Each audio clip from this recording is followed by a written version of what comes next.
Hello friends, ಹೇಗಿದ್ದೀರಾ? ನಾನು ಚೆನ್ನಾಗಿದ್ದೀನಿ. ನೀವು ಹೇಗಿದ್ದೀರಾ? ನೀವು ಚೆನ್ನಾಗಿದ್ದೀರಾ ಅಂತ ನಾನು ಭಾವಿಸ್ತಾ ಇದ್ದೀನಿ. ಇವಾಗ ಅಲಸಂದಿ ಕಾಳು ಸಾಂಬಾರು ಮಾಡ್ಕೊಳ್ಳೋಣ ಬನ್ನಿ. ಒಂದು ಮಿಕ್ಸರ್ ಜಾರ್ ತೊಗೊಂಡು ಅದರಲ್ಲಿ ಕಟ್ ಮಾಡಿರೋ ಟೊಮೆಟೊ ಹಾಕ್ಕೊಳ್ಳಿ. ಟೊಮೆಟೊ, ಬೆಳ್ಳುಳ್ಳಿ ಹಾಕ್ಕೊಳ್ಳಿ.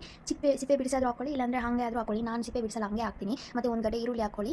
ಈರುಳ್ಳಿ ಸಣ್ಣದಾಗಾದರೂ ಹಾಕ್ಕೊಳ್ಳಿ, ಇಲ್ಲಾಂದರೆ ದಪ್ಪ ಕೂಡ ಹಾಕ್ಕೊಬೋದು. ಯಾಕಂದರೆ ಮಿಕ್ಸಿ ಜಾರ್ಗೆ ಹಾಕ್ತೀವಲ್ಲ. ಇವಾಗ ಚಕ್ಕೆ, ಲವಂಗ, ಮೆಣಸು, ಜೀರಿಗೆ, ಒಂದು ಏಲಕ್ಕಿ ಹಾಕ್ಕೊಬೇಕು. ನಾನೇನು ಗರಂ ಮಸಾಲ, ಚಿಕನ್ ಮಸಾಲ ಇವೇನು ಯೂಸ್ ಮಾಡಲ್ಲ. ಹಂಗೆ ಏನು ಮನೇಲಿರುತ್ತೆ ಅದೇ ಹಾಕ್ತೀನಿ. ಚಕ್ಕೆ, ಲವಂಗ ಈ ಥರ ಅದೇ ಟೇಸ್ಟಾಗಿರುತ್ತೆ. ಗರಂ ಮಸಾಲ ಅವೇನು ಬೇಕಾಗಿಲ್ಲ. ಇವಾಗ ಒಂದು 4-5 ಸ್ಪೂನು ಇದು ಧನಿಯಾ ಪುಡಿ ಹಾಕ್ಕೊಳ್ಳಿ. ನಿಮ್ಗೆ ಎಷ್ಟು ಬೇಕು ನಿಮ್ಮ ಕ್ವಾಂಟಿಟಿ ತಕ್ಕ ಹಾಕ್ಕೊಳ್ಳಿ.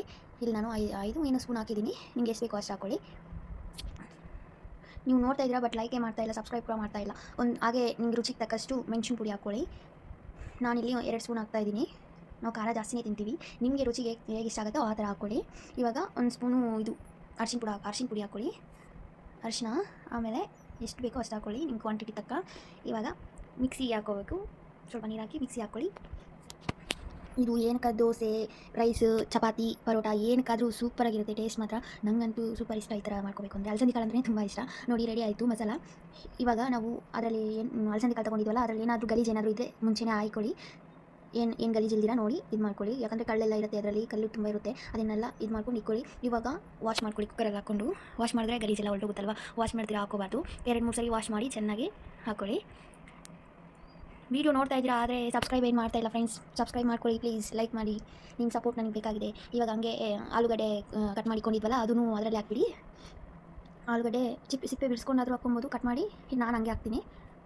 ಹಂಗೆ ಹಾಕಿದ್ದೀನಿ. ಇವಾಗ ನಾವು ರುಬ್ಬಿರ್ತೀವಲ್ಲ ಮಸಾಲ, ಅದು ಹಾಕ್ಕೊಳ್ಳಿ. ಹಾಕ್ಕೊಂಡು ಎಷ್ಟು ನೀರು ಬೇಕೋ ಅಷ್ಟು ಹಾಕ್ಕೊಳ್ಳಿ. ನಿಮ್ಮ ಕ್ವಾಂಟಿಟಿ ತಕ್ಕ ನೀರು ಹಾಕ್ಕೊಳ್ಳಿ. ಅದಕ್ಕೆ ಉಪ್ಪು ಹಾಕ್ಕೊಳ್ಳಿ. ನಿಮ್ಮ ಟೇಸ್ಟ್ ತಕ್ಕ ಹಾಕ್ಕೊಳ್ಳಿ. ಉಪ್ಪು ಎಷ್ಟು ಬೇಕೋ ಅಷ್ಟು. ನನಗೆ ಎಷ್ಟು ಸರಿ ಹೋಗುತ್ತೆ. ಇವಾಗ ಅದನ್ನೆಲ್ಲ ಒಂದು ಸರಿ ಚೌಟೆಟ್ಕೊಂಡು ತಿರುಗಿಬಿಟ್ಟು ಲಿಡ್ ಕ್ಲೌಸ್ ಮಾಡಿಬಿಟ್ಟು ಸ್ಟವ್ ಮೇಲೆ ಹಾಕ್ಬಿಡಿ. 2-3 ವಿಸಿಲ್ ಹಾಕಿಸಿ. ಇವಾಗ ನಾನು ಹಂಗೆ ನಮ್ಮ ಪಾಪುಗೂ ರೆಡಿ ಮಾಡ್ತಾಯಿದ್ದೀನಿ. ಅದನ್ನು ತೆಲುಗಲ್ಲಿ ಉಗ್ಗು ಅಂತ ಹೇಳ್ತಾರೆ, ನಮ್ಮ ಕನ್ನಡದಲ್ಲಿ ಸರಿ ಅಂತ ಹೇಳ್ತಾರೆ. ಅದನ್ನು ಪ್ರಿಪೇರ್ ಮಾಡ್ತಾಯಿದ್ದೀನಿ ಮಗುಗೆ. ಅವ್ನಿಗೂ ಬ್ರೇಕ್ಫಾಸ್ಟ್ ರೆಡಿ ಆಯಿತು. ರೆಡಿಯಾಗಿ ಅವ್ನಿಗೂ ತಿನ್ನಿಸ್ಬಿಟ್ಟೆ. ಇನ್ನು ನಾವು ತಿನ್ನಬೇಕು. ರೆಡಿ ಆದಮೇಲೆ ನೋಡಿ, ರೆಡಿ ಆಗಿದೆ ಸಾಂಬಾರು. ಹೇಗಿದೆ? ಚೆನ್ನಾಗಿದೆಯಲ್ಲ? ತುಂಬ ಟೇಸ್ಟಾಗಿದೆ. ನೀವು ಟ್ರೈ ಮಾಡಿ ಪ್ಲೀಸ್. ಟ್ರೈ ಮಾಡಿ, ಚೆನ್ನಾಗಿರುತ್ತೆ ಒಂದು ಸರಿ ಈ ಥರ. ಆಮೇಲೆ ನಾನು ಚಪಾತಿಗೆ ರೆಡಿ ಮಾಡ್ತಾಯಿದ್ರೆ ನಮ್ಮವರು ಇನ್ನು ಪರೋಟ ಬೇರೆ ತಂದುಬಿಟ್ಟಿದ್ದಾರೆ. ಸರಿ, ಅವ್ರಿಗೆ ಪರೋಟ ಬೇಕು ಅಂತ ಪರೋಟನೇ ಇದು ಮಾಡಿದೆ. ಪರೋಟ ಮತ್ತು ಒಂದು ಮೊಟ್ಟೆ ಬಾಯ್ಲ್ ಮಾಡಿದ್ದು. ಮೊಟ್ಟೆ ತುಂಬ ಒಳ್ಳೆಯದು. ತಿಂದರೆ ಡೈಲಿ ಒಂದು ಎಗ್ ತಿನ್ನಬೇಕು. ನನಗಂತೂ ಇಷ್ಟ ಆಗಲ್ಲ ಹಂಗೆ ಬೇಯಿಸಿರೋ ಮೊಟ್ಟೆ. ಇದು ಏನು ಮಾಡಿ ಎಗ್ ಬಜ್ಜಿ ಈ ಥರ ಇಷ್ಟ ನನಗೆ.